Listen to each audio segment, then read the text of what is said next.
Мне предлагают, давай на территории Турции сделай теракт деп айтқан.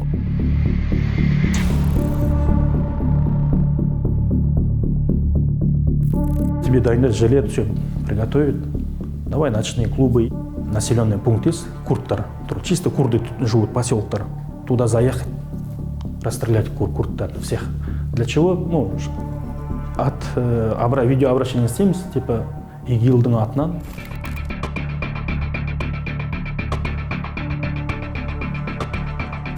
Сен осындай вахабист террористсің болып кеттің деп, аналарым, тумаларым бас тартады.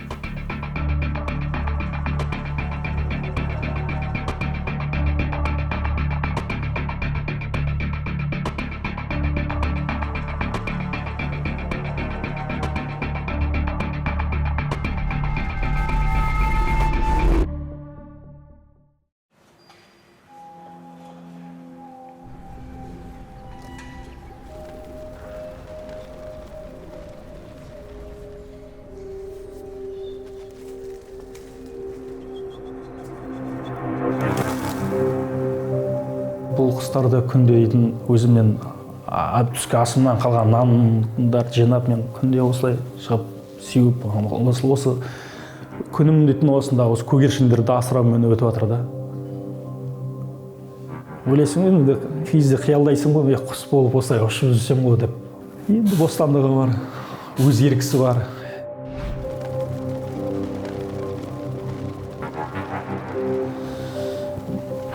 Бақыт дейтін басқа жерден іздейміз, бақытты боламыз, андай боламыз деп.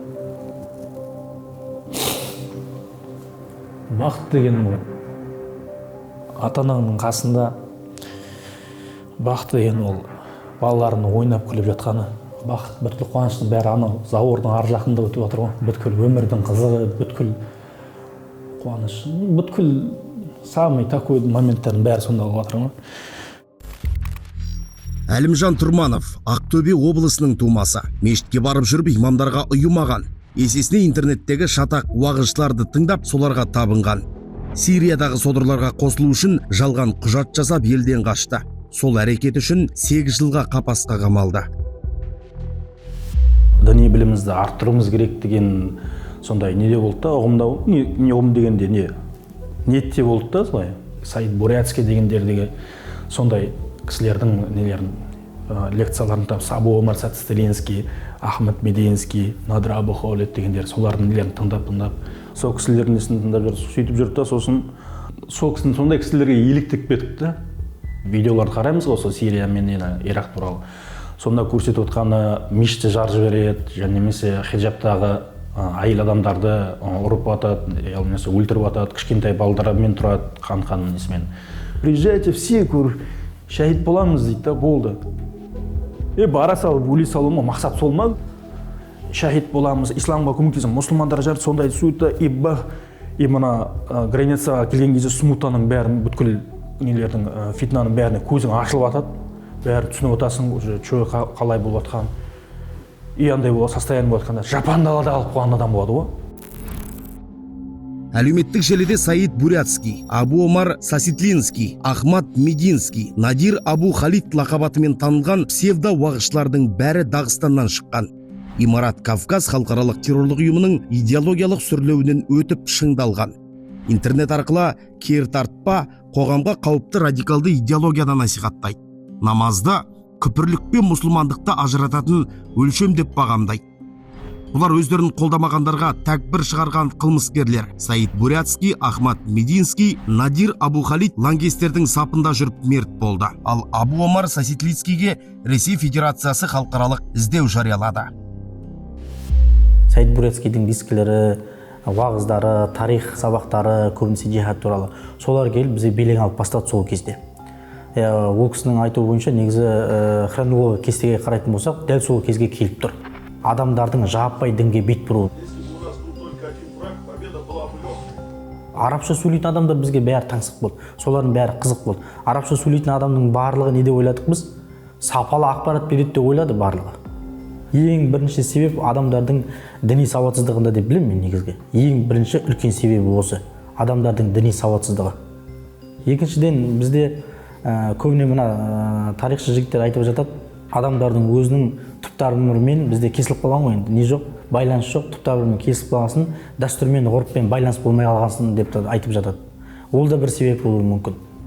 Пайғамбарымыз саллаллаху алейхи вассалам айтып кеткен, бөлінгенді бөрі жейді деп. Тура мағынасын айтатын болса, расында да қасқыр бөлінген қойды жейді дейді. Қасқырдың мағынасы шайтан, бөлінген қой деп қарапайым халықта айтқан. Бөлінген адам өз-өзіне қалай зиян келтіріп жатқанын байқамай қалады. Және көпшілікке зиян келтіріп жатқанын байқамай қалады. Әлемдерді қарап отырмыз ғой, қандай жағдайлар болып жатқан. Бір жерлерде соғыс болып жатады, бір жерлерде билікке талас тартыстар болып жатады. Бір мемлекетте бірнеше масқа орныққаннан кейін қарапайым халыққа өте қиын болып жатыр, қайсы дұрыс, қайсы бұрыс жерлерін. Бізде Құдайға шүкір елімізден ежелден бері осы сунниттік бағыттағы ахлу сүнна вал жамааттың ішіне Абу Ханифа мазхабын ұстануымыз, ол негізінде үлкен Алла тағаланың бізге берген нығметі.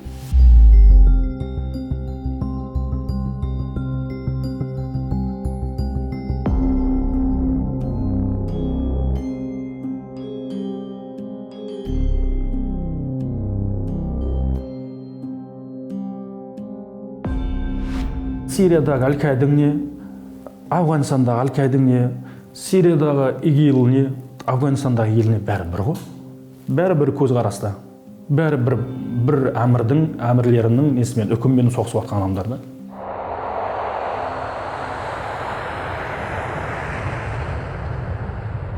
Мен солай ұштымда Стамбулға ұшып бардым. Дагестан намазхандары күтіп алды. Сен паспорт где говорю, менде говорю. Паспортың жыртып тастады, иде қайтан ғұсыл полностью жуын дейді, қайтан ислам қабылда дейді. Тек кафир дейді маған. Паспортқа қол қойдың дейді, темсаның сояқтың заңына бас үйдің дейді. Сол кезде мен де шыдай алмай оны ұрам. Салафизм, вахабизм деген нәрсе агрессияны көп насихаттайтын идеология. Агрессия, кәпір деп айту. Такфирге шығару деген не ол? Пайғамбарымыз алейхиссалату вассалам мұсылмандардың территориялық құқығын, өзінің отбасылық құқығын қамтамасыз етпеді. Не деді? Бір мұсылманға бір мұсылманның ары, қаны арам деді. Ал осы адамды такфирге шығару, оның ары мен қанын өзіне халал етіп алу ғой такфирдің негізгі мақсаты. Мұсылманды өлтіру ғой, былайша айтқанда. Ақыл-ақиратен айттым, тобырдың жоғары қарай көтерілуі болды. Қарапайым сержантты генерал сала алмаймыз ғой. Оның өзінің өтетін бір жолдары болады, өткелдері болады, тәжірибесі болады деген сияқты. Қаупі не болды? Бүлікке ұласты, біріншіден. Бүлікке ұласты. Ең желкеншісі адамдар бір-бірімен амандаспай қойды. Адамдар бір-бірінің сәлемін алмай қойды. Бір-біріне такфир шығарды. Анау кәпір деді, анау бидағатшық деді барлығы. Асыра діншілдер дейміз ғой. Енді дінге бет бұрған кезде мынаны ұмытпауымыз керек. Кейбір жастарда эмоциялы дейміз ғой, сезім беру арқылы адам қиялдап келеді. Сондай бір шариғатпен жүргісі келетін. Шариғат дегеніміз не? Шариғат деп айналып келген ол заң. Ол діннің заңында мынаны істесең харам болады, мынаны істесең халал болады деген сияқты. Харам деген тыйым, халал деген ол рұқсат етілген нәрсе. Қазір көшеде білесіздер, діни қызмет, діни бөлістер заңға сәйкес көшеде насихат бұрынғыдай жүрмейді. Насихат қайда жүреді? Насихат ол интернетте. Интернеттегі псевдовағышылардың жалған ұранына сеніп, сол бүлікке ерген Әлімжан Сирияның территориясына кіріп үлгермеген. Бүліктің ортасына жетпей, айналасындағы шибөрлермен ерегіскен, төбелескен. Сөйтіп жүріп, күштік құрылымдардың қолына түсті. Лекторлардың лекциялары әлі ютубта нелерде бар. Әлі шақырып жатыр. Под предлогом садаха шақырып жатыр. Под предлогом там знание деп шақырып жатыр. Ойлайсың да, сон балаларым қалай. Мен жоқта қазір. Менің жолым басып бітемек екен деген ой сондай неді да. Мен өзім мойындап отырмын, осы істеген қателігімді түсініп, өзімді қылмыскер санаймын. Білім алыңдар, сұраңдар осыны лучше деймін. Лучше 10 раз спросить, сұрап алып, один раз істеп сағандарың жақсы да. Мен один раз услышал, бірақ қанша мәрт сүрініп келіп, айналып келген кезде мен жерден ақиқат тауып жатырмын да. Осыны істемеугесін енді айтамын жастарға ше. Әлімжан қолына қару алып соғысқа қатыспады, бірақ лаңкестерді қолдағаны соғысты дегенмен тең екенін түрмеде түсінді. Азаттығын беру арқылы ақиқатты тапты. Енді өзгелердің де өзі секілді шалыс қадам жасамағанын қалайды. Бұл жолда кейінгі жастар үшін өмірімен де өнегесімен де үлгі болуға дайын.